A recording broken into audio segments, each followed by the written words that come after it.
Welcome to Awakened Titans podcast with Lily Patrascu. Mind-blowing conversations with influential business titans sharing how you can manifest abundance, love, joy, success through quantum awakening, quantum manifestation, quantum healing, quantum miracles, exponential business growth, and innovative products and services. Discover how to grow a multi-million-dollar property portfolio with no money down in today's session with Brandon Thomas. Now, Brandon Thomas is a real estate investor, and he has built his portfolio with creative finance. He has acquired large multifamily buildings with $0 out of pocket and does multiple flips a year without using any personal funding. Be sure to follow Brandon on Instagram at Brandon Thomas Official and send him a DM with any questions from the episode. So, first question is, what's the secret to your success? Oh man, I think there's a lot that could go behind that question, but the big one is definitely just networking and just getting in the right rooms with people who are doing more than you and learning from those people.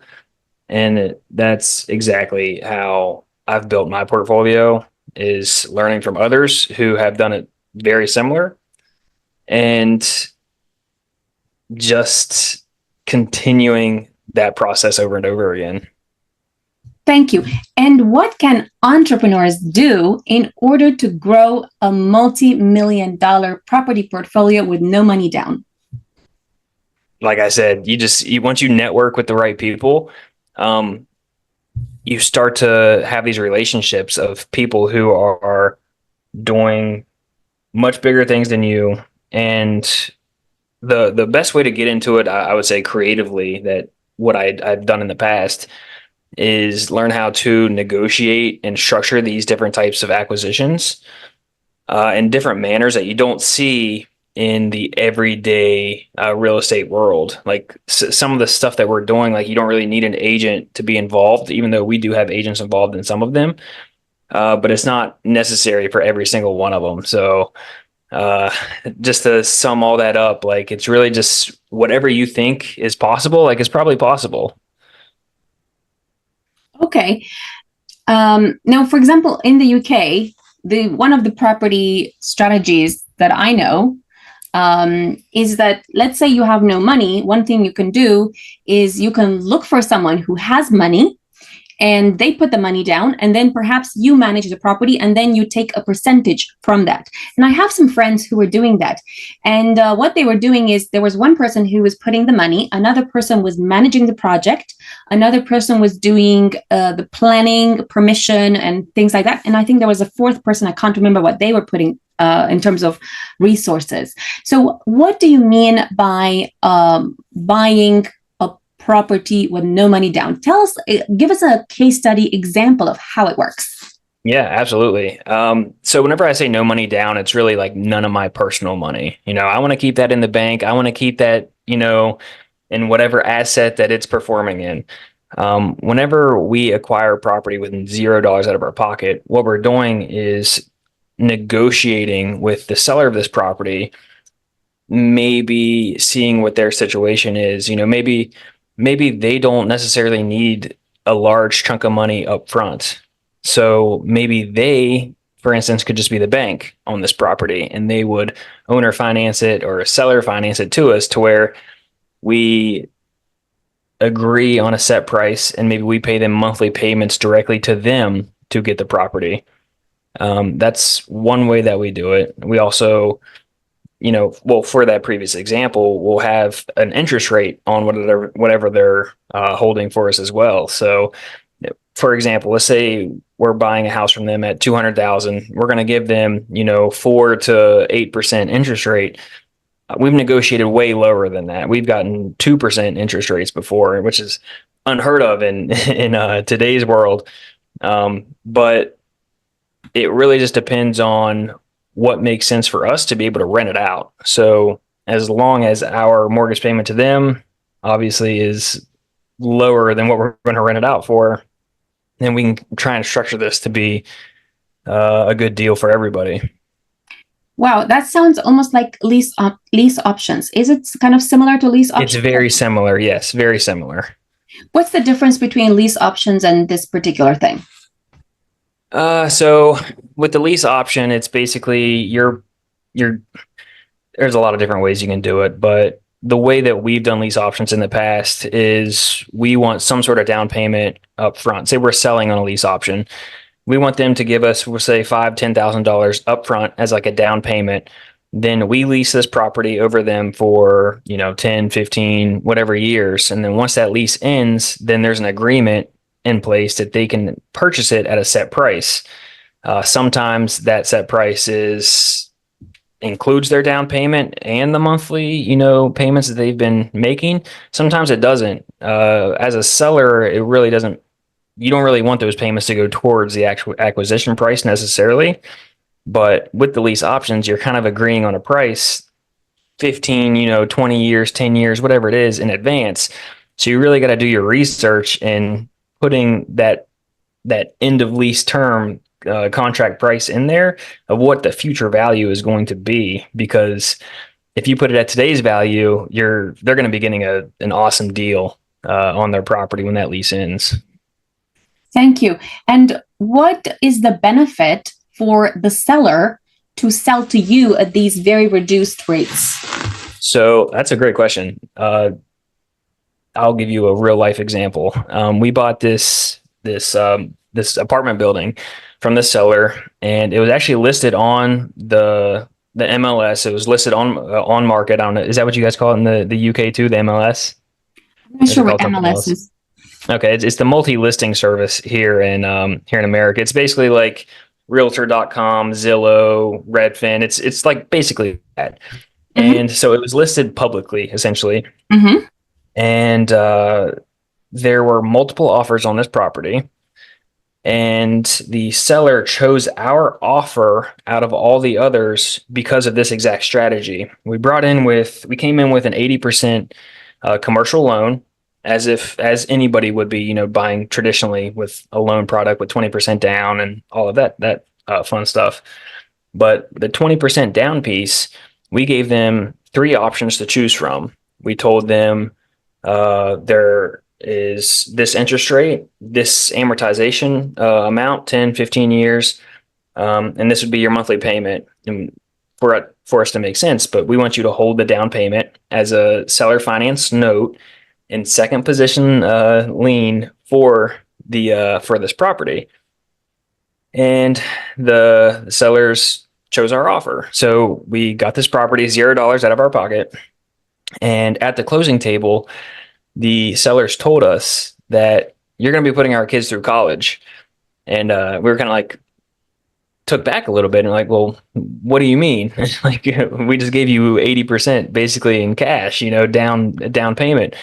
And they said that the interest alone on the seller finance piece, the 20% that they're holding, is the interest on that they're going to be making will put their kids through college alone over the next 15 years. So the benefit to the seller is that note that they're holding, we're giving them interest. So even though, say we bought the property for 400,000, over that 15 years, the interest, they're actually getting like 450,000, or 500,000.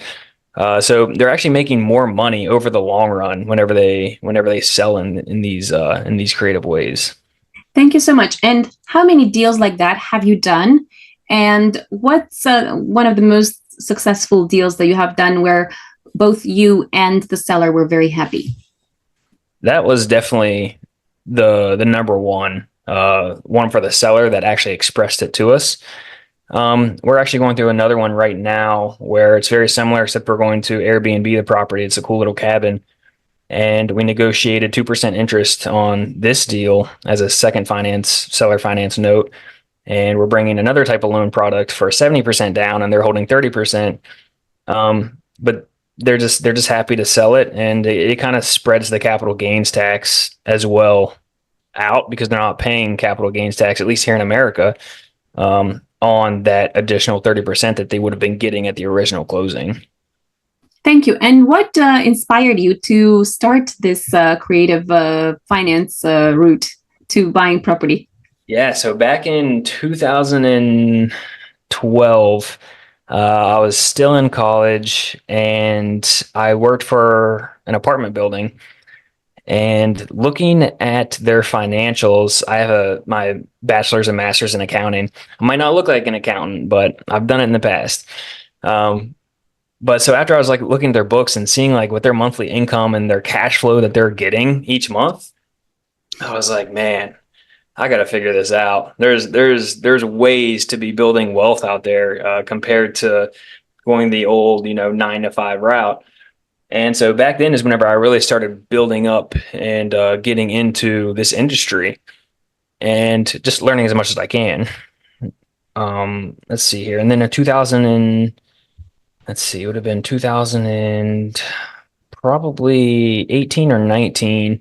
I got my real estate license and I started learning more from an agent perspective of just, the contracts, how does the whole process work between a buyer and a seller. And I did that for a couple of years. And I still have my agent's license, but I really don't use it for, going and showing buyers houses. I really just use it for listing our own fix and flips. And uh, learning that process from an agent, I slowly geared more into the investor role. And once you learn all these cool creative strategies and knowing that you don't need a whole lot of money to get involved, we were just able to scale very quickly. And it's what we've been doing. We buy pretty much any type of real estate asset, and we do fix and flips as well. Wow. And are you looking for more investors to partner up with, or are you looking to teach this method, or what's your target right now? Yeah, so that's a great question. We are actively expanding our team. We just hired 2 full-time employees that just call potential sellers all day for us. They're essentially cold callers, but we give them very warm leads to call. But I run a local real estate investors meetup here with one of my business partners, and it's taken off. It's been very successful lately, to the point to where we have people who attend asking us to partner with them on all these different local deals, which kind of brought the idea like, now let's just see what we can do. We're raising money for people who want to, be the lender side of anything creative, our fix and flips. So yeah, well, we've been expanding, and just raising money from private lenders has been probably the number one thing that's really set the the trajectory of our path of just growing. Wow, that's amazing. And what's the biggest, cumulative result that you've had over the last few years in terms of property buying? Seeing the appreciation, I think, go up since the whole COVID scare. Watching the appreciation from the assets that we bought during that time has been pretty nuts to see. We've had properties raise in value 6 digits easily within a year, and it's phenomenal just to see that. For anybody listening, the best time to buy real estate is yesterday. Like, you need to be jumping on this because they're not making any more land, and now is the time to jump on it before anything else happens. And you know what? If there is another crazy real estate market crash, like, they all bounce back, So just sit there, hold tight, and just run your numbers if you are an investor, and make sure you're just making a good deal. Thank you. And how did you awaken to your titanic power, and how did that influence your business strategy so that you would grow this property empire? Yeah, that's a great question. Really just building within, and like I said, getting in the room with the right people and networking and learning from other people who are doing it. I mean, you can go online on YouTube and find people who are doing it way better than me. And I think just seeing those people and seeing that they're being successful in their ways, like, why can't I? Why can't I be that person? And to anybody listening, like, why can't you? anybody can be doing this. It's just actually putting the first step forward and getting it done. Wow, so insightful. Thank you so much for sharing how to grow a multi-million-dollar property empire with no money down. Follow us for more interviews with world's most influential business titans, providing you with the insights to awaken to your full potential, so you can get paid to be yourself, find true happiness, and manifest anything you desire.